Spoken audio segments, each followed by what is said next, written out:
Hey y'all, Zelda here. I am here with a little week ahead tarot reading.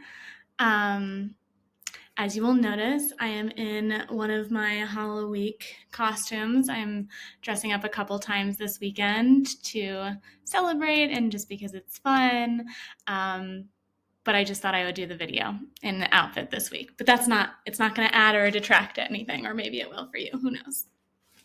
Um, so if you're new here, what I do is I'm going to show you 3 different carvings. This week, 2 of them are starbang carvings, like starbang skulls, and then one of them is a full body dragon carving.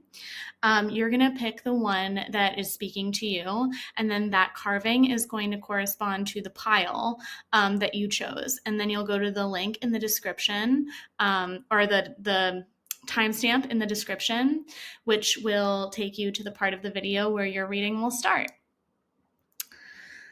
Before we do that, let me show you the different decks that I'm going to be using. Each pile is going to be 3 different cards, one from 3 different decks. I let each of the beings kind of pick a deck, so we get one from each. So the tarot deck that we're going to be using this week is the Luminous Void Tarot. Kind of hard to see with the lighting right now.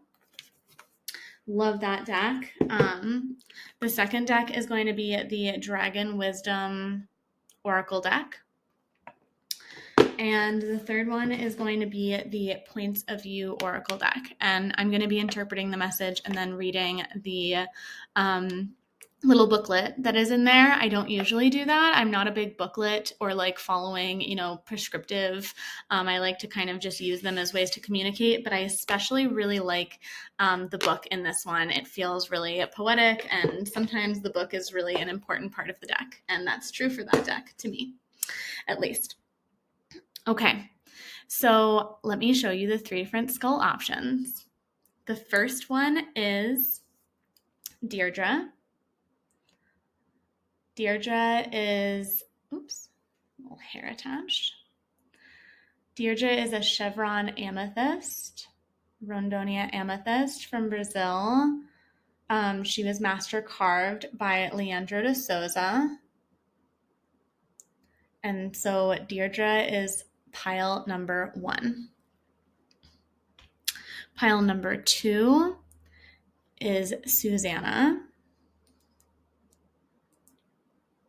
Susanna is this full body dragon with lodolite, some golden healer, master carved by Vanderlei Barreto, another Brazilian master carver. And so Susanna is pile number 2. Pile number 3 is Elrich, a smoky citrine. Oh, you can kind of see the color. Here we go. That's the best you've ever gotten to see him probably on YouTube. This is Elrich, master carved by Leandro de Souza, and is smoky citrine, and he is going to be pile number 3. So if you would like, now I'm going to just spend a moment tuning in, settling before the reading. So if you'd like to stay for that, I welcome you to kind of get settled in. If you need to pause it, get some water or tea or a journal, figuring out a way to make this some special time for you to tune in with spirit. If that's not your jam and you just want to skip ahead to the reading, that's totally fine too. I'll see you at the pile that you chose. If you're gonna stay for the tuning in, I'm gonna use some of the Golden Sphinx. I love using this one. You can get some at the link in my bio if you want it. I love using this one for readings. It's connected to Sphinx energy and Akashic records.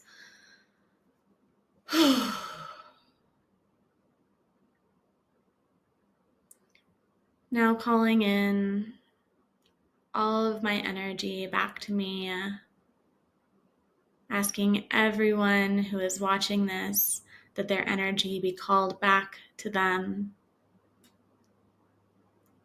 Calling in ancestors, guides, spirit teams, and lineages.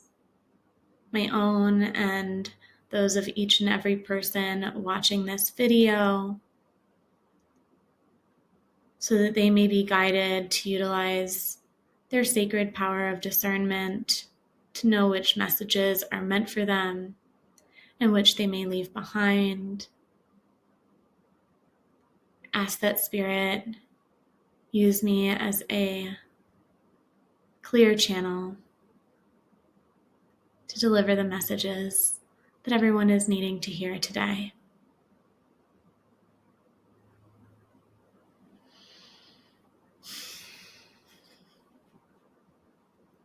Okay, pile number 1. You chose Deirdre. Deirdre works a lot with grief and heavy, intense emotions. So let's see what cards she has to share with us.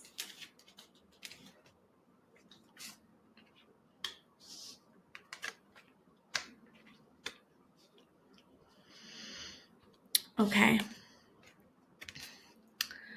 The Luminous Void Tarot card is Justice.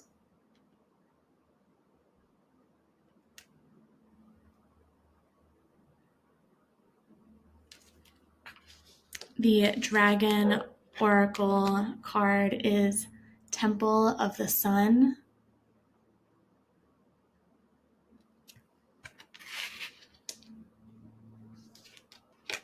And the Points of View Oracle deck is Effervescent.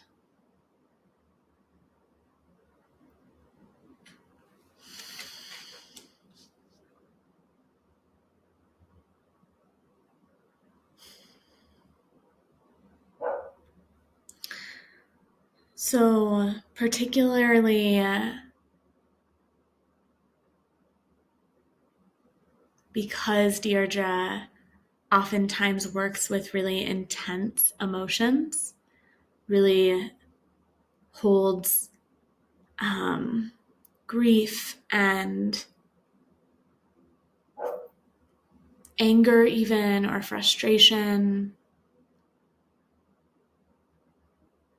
and the different, I'm seeing like this like tangled, I don't know if you've ever done like a crafting project and tried to like unravel, and then like a ball of yarn gets like really tangled, or having like multiple balls of yarn is kind of what I'm seeing. And they get kind of like balled up, and if you like pull at them, they like tense up and get like more and more tangled. This is kind of what I'm feeling with these like all these different emotions there, and that like pulling on them is intensifying it. I'm not saying that's necessarily your experience, but the first thing that I see is how this effervescent, I see these like bubbles coming up, and it feels like there's these moments or these opportunities where something like in the grieving process, it can feel like even though we're given these like stages of grief, if you've never heard of that, you can Google that. There is a model of stages of grief.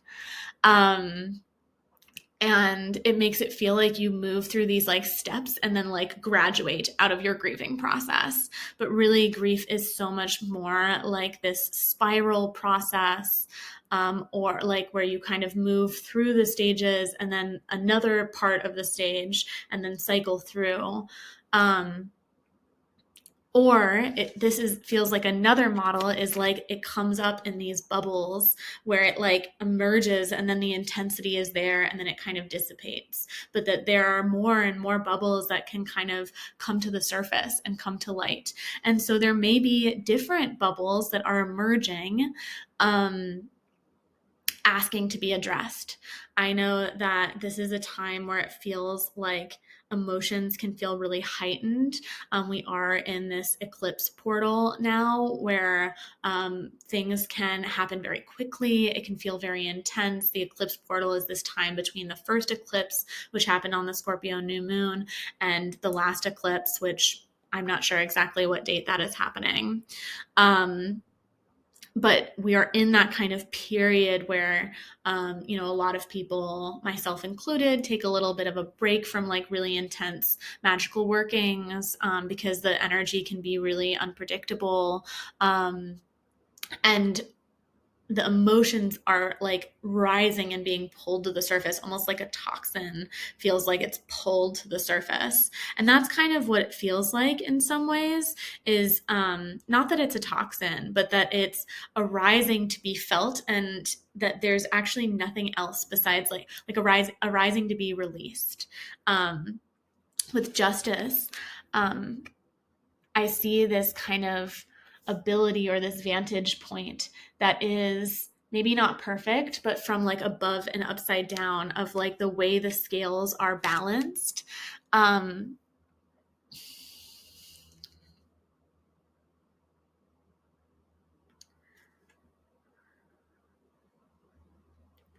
So Deirdre is saying that it's significant, this temple of the sun, this balance, these scales balancing, is suspended from this person's like solar plexus area, their kind of solar center, and in kind of a modern understanding of the chakras, which has been disconnected kind of from its roots. How many people speak of chakras or energy centers, but that this is like our own temple of the sun. This is a solar plexus. This is a center. It's like a sense of self and self-confidence, and taking up space and radiating a sense of courage. And that it is suspended from there, that we can kind of like see these scales balancing, and that being in balance in this also, it asks us to be empowered in our own solar temple, in our own seat of the self, and seat of feeling empowered and healing around anything that discourages you from taking up space. And so sometimes when we have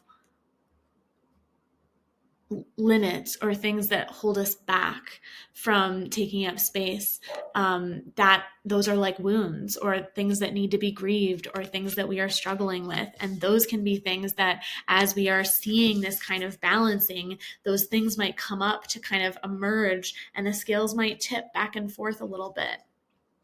Justice feels like this. It is balanced, but it also is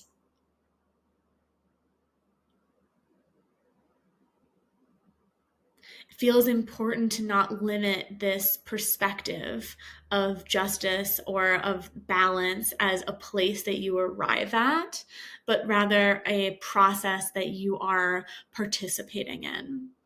And so this also feels like, just like this is a process, the emerging of these kind of bubbles is a process, so too is like this kind of balancing of the scales. And so seeing what you need might be in flux, right? The Temple of the Sun also feels like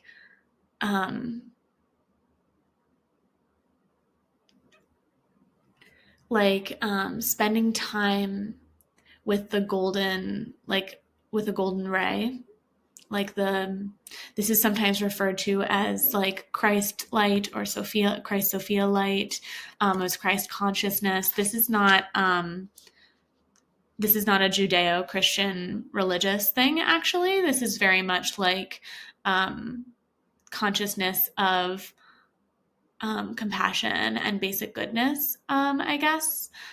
It feels much more like just the image. And I don't know if this is something that you connect with, but like the brightness of the image of like sitting in a ray of light and feeling the way that it kind of warms you and can almost like burn off this like excess challenging density. And so I almost think like if there's something you want to do to celebrate the sun or to visualize sitting in this golden ray, this golden light energy, that may be supportive for you. I'm seeing that like being in your grief doesn't cancel out, right? And this is the desire, right? Is we don't want to like zero the scales. We don't want to like cancel out negative emotions with positive emotions. That's actually the spectrum, the full spectrum of our emotional experience. And Deirdre really feels very strongly that grief is a gift, that it allows us to open ourselves more fully to the subtle magic of our experience, that it helps us participate in this life, your human life, in being in a body, in having a self that can take up space. That self has things that they love and things that they grieve, even versions of self that are grieved. And that actually feels significant, is as these bubbles are arising, there may be some aspect of grieving in your temple of sun, as you take up space. What parts of yourself also are being laid on the fire or said goodbye to, not because they will not come with you in some evolved way, or that they will, but to change, we have to let go of who we have been. And actually that's terrifying and really courageous to do that work.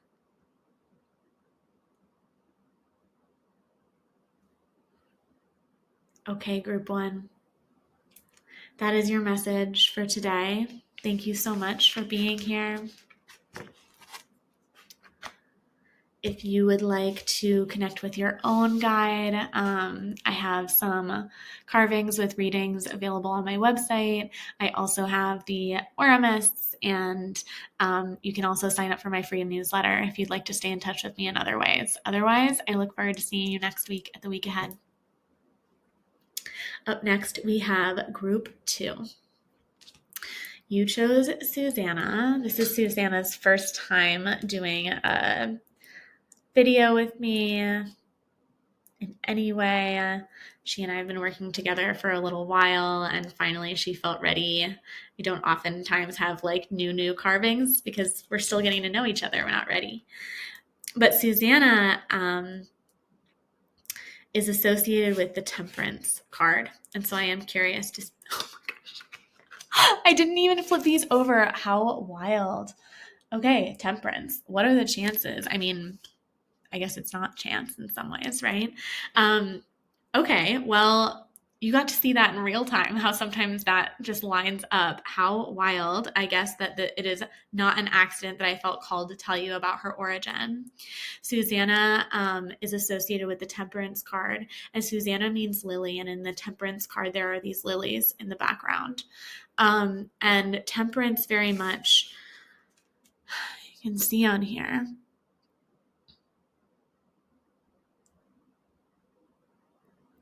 to be tempered is when a blade is tempered, it is moved from hot to cold to form the blade, the edge of the blade. I'm not a metalsmith, so if I explain that poorly, I apologize. But that's my understanding of, my very basic understanding of like how things are tempered, right? And it's this kind of like balancing of extremes and of elemental, like holding that kind of like opposite alchemical process of the elements. And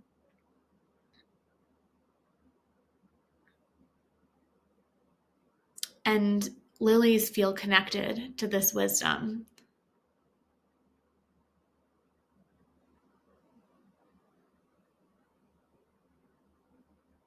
Something about like the conditions in which they bloom and like the way that they thrive and survive feels like in the holding of extremes. Okay. The other cards that she chose for you are New World,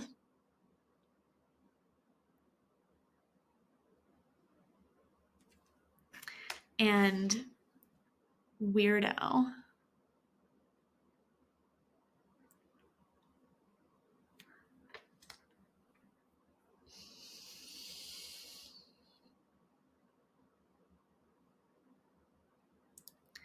So there's something about this message that like you are going through an alchemical process right now. You are being tempered. You are being delivered opportunities to arise and to evolve into newer versions of yourself. And part of this involves releasing any need you have to be perceived as fitting in or having external approval. This feels like this weirdo card feels like a queering almost, right? Like embracing any marginalized identities that you have. That's not saying to bypass other identities that you have. We need to hold both our privileged and marginalized identities within ourselves to be balanced. And temperance can hold that, right? It can hold that tension and ease and those different sides. This is feeling like the motion, right? Of like going back and forth, almost like kneading bread, right? Is this kind of process of like working things in and being activated in these different ways. This new world feels like a paradigm shift. Like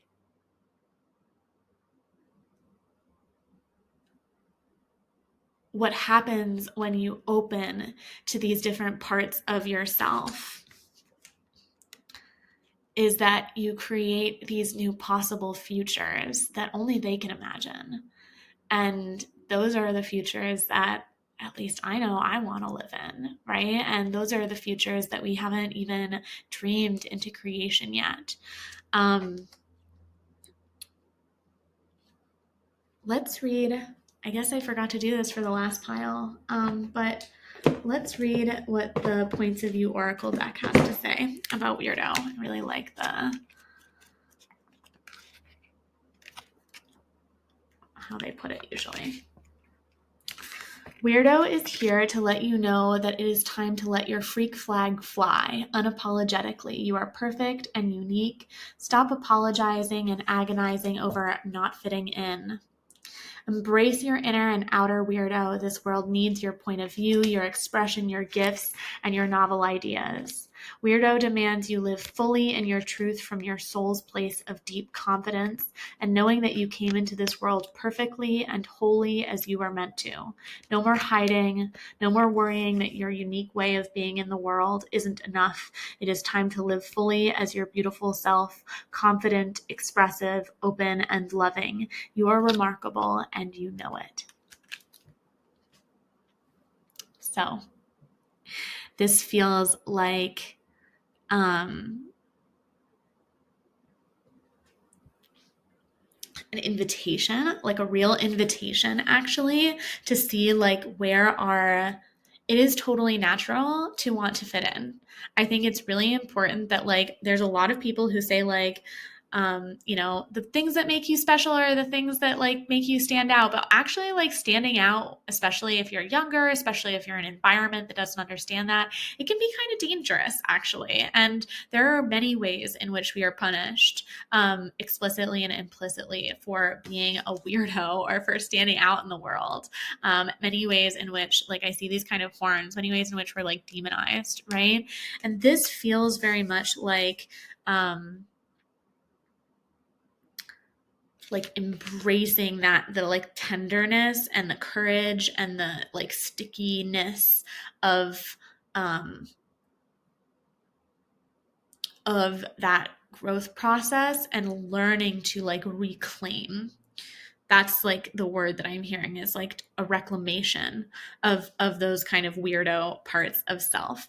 And you know what? This is a great time of year to try that, right? Like if you're watching this today or tomorrow, this is Samhain, this is Halloween. Many ancestral festivals happen, like Dia de los Muertos happens around this time. And there's this aspect that like honoring ancestors, like where you've come from, but also like this thinning of the veil of like adorning oneself, showing up really fully. And a lot of times, like even in Halloween, there's this invitation to like try on a new part of yourself. And so this could be a part of like, what is it like to like almost like cosplay the weirdest version of you and see like, how is it for you to get to take up space in that way? How can you kind of let your freak flag fly in that way? And know that that also is an invitation, right? When we show up more fully in ourselves, we invite others to do that as well. There is enough room for everyone to show up fully in this way. This is like the principle of abundance that doesn't have to do with just money, is that there is enough space in this world for everyone to exist fully. No one person existing in their identity takes up someone else's space. However, this is not the case if we don't see that there is enough and we kind of try to cancel out someone else by having it, like having our identity. And that can be really harmful. There are some identities that are also kind of subversive or revolutionary. And I get curious about like, New World is a revolutionary idea.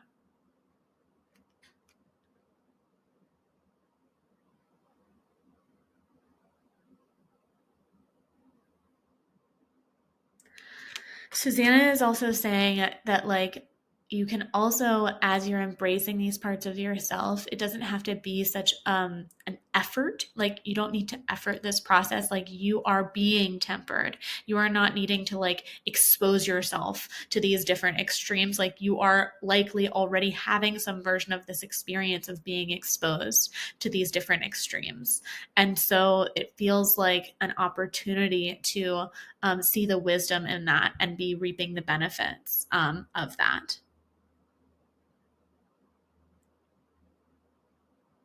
Okay. I think that is your message, group 2. Thank you so much to Susanna, to you all for watching. As always, I deeply appreciate you joining me for these week ahead videos. If you would like to connect with your own guide or get an aura mist or check out any of the other things that I do, you can check out my website. I also have a free newsletter that goes out about monthly with like a discount code and a little journal, like kind of blog update, as well as tarot scope. So a channeled message for each of the zodiac signs that goes out once a season or once a zodiac season. So about once a month. Otherwise, I will see you for the week ahead next week. Thank you so much. Group 3, you are up next. You chose Elrich. Elrich has been joining us for a couple of these videos.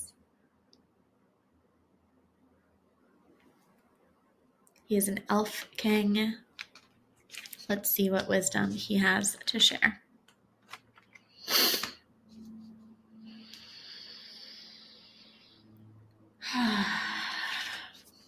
The tarot card is the Chariot.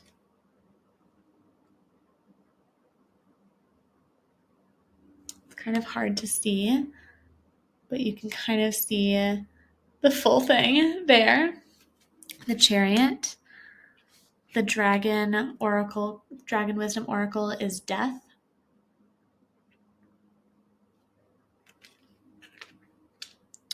And the Points of View Oracle is Slow.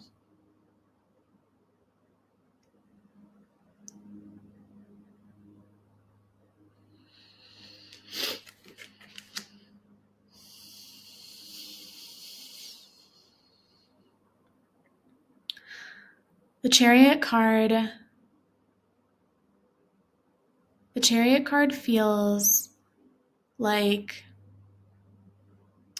a threshold of sorts in the kind of 3-line way of kind of reading the tarot, where the Fool is taken out, and then the first like 1 through 7 And then, 8 through 14, all of the major arcana is taken out into these lines of 7.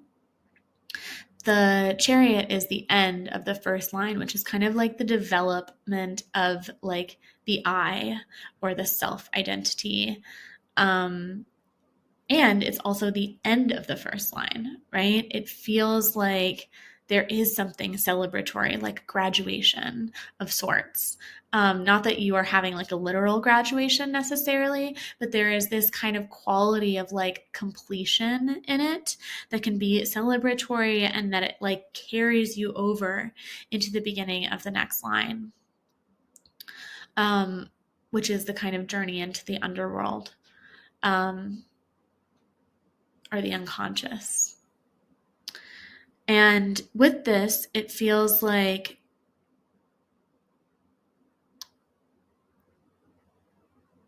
one thing that Lindsay Mack said was that this chariot like almost looks a little flimsy sometimes, like it's not able to take the full journey with you. And this is like, in this deck, it looks like a magic carpet to me. And there's this quality of like, it can take you a certain, like there's almost like this Peter Pan quality to it. Like it can take you so far, but then you have to kind of go the rest of the way by putting in a different kind of energy or effort. And sometimes when we are in a moment of that transition or that threshold, that is a death moment. We are in a death season where there's a lot of letting go, at least in the Northern Hemisphere, in places where there are seasons, like the leaves are falling from the trees. The gardens are dying, and vines are, withering, and things are like, this is a season of letting go and of turning towards the darkness, turning inwards. And this feels very much like a death process of like, what are like in tarot, the death feels like it comes to clear away what has already died. That this isn't like something dying, but it's also like clearing that away. It feels like very earthy.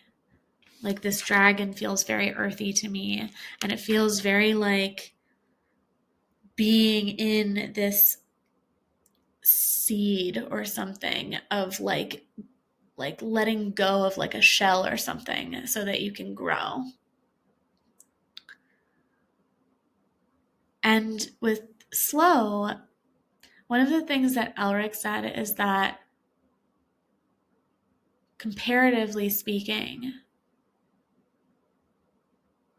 everything is fast for humans in comparison to interdimensional beings because of the way that we perceive and relate to time.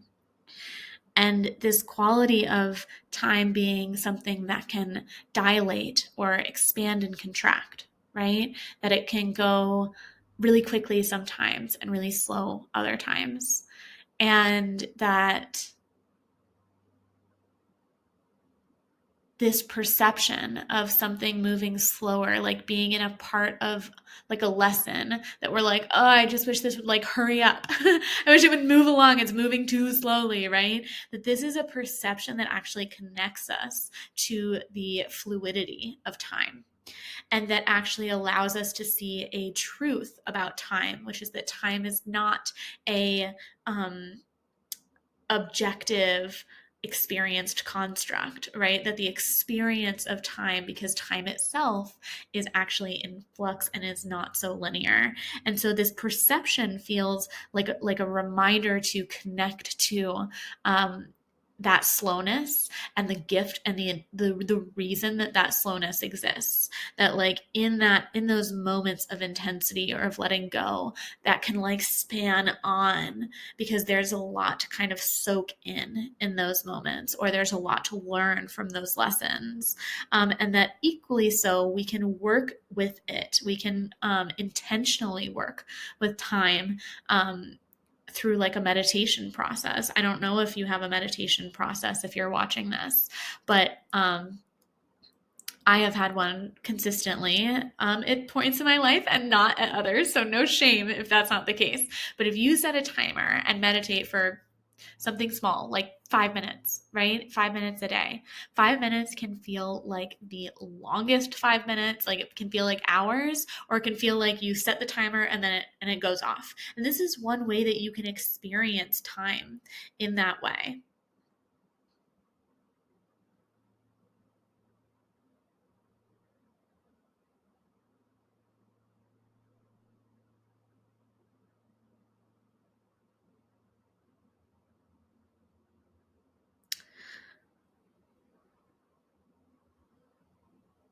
Elrich is saying not to be like overindulgent with like rumination.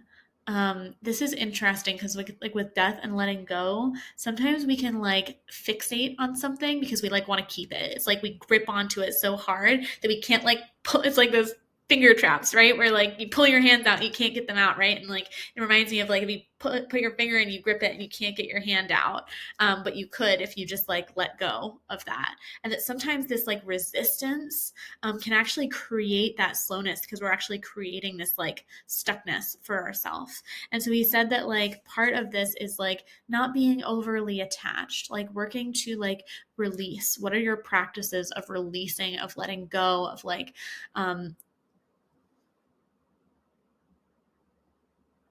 being present with the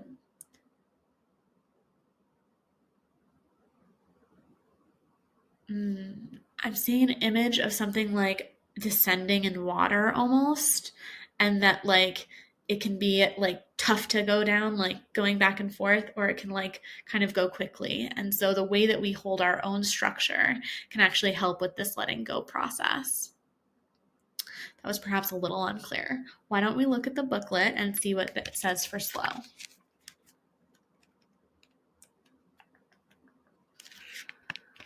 Slow reminds you that you have all the time you need. Not all the time in the world, but all the time you need. Take a breath, pause, assess, soak in the tiny meaningful moments in your life. You are missing so much. Shift your pace, stop fretting, quit rushing, take a breath. Touch your heart as your breath calms your system. Invite reflection on the things you have been trying to outrun. You'll never move fast enough anyway. Slow down without fear, knowing that you have all the time you need. Yeah, this feels like an invitation to slow down, but to not to attempt to like stop anything, right? That like by slowing down, we really like soak something in. This also feels like a desire to like resist any like feelings of urgency of like next steps. Like what next? Like I finished this, now on to the next thing. Like we can be equally present with moments of celebration and moments of that graduation experience of accomplishment as we can with the death process, with grief, with challenge, with struggle. Those are each things that we can give our attention to and learn from really deeply and encourage ourselves to be in active and intentional relationship with.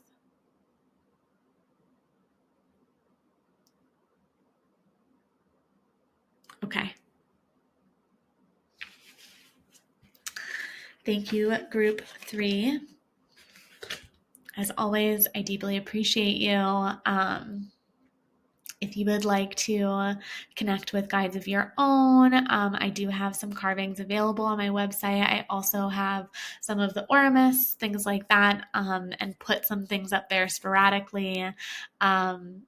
And if you would like to receive kind of some love letter to your inbox, I have a free newsletter that will be going out around the beginning of each zodiac season with a tarot scope and some updates and stuff. So yes, I hope that everyone has a beautiful Samhain, a beautiful Halloween, a beautiful celebration of self at this time of year and honoring of ancestors, whatever the way that you choose to engage with that may be.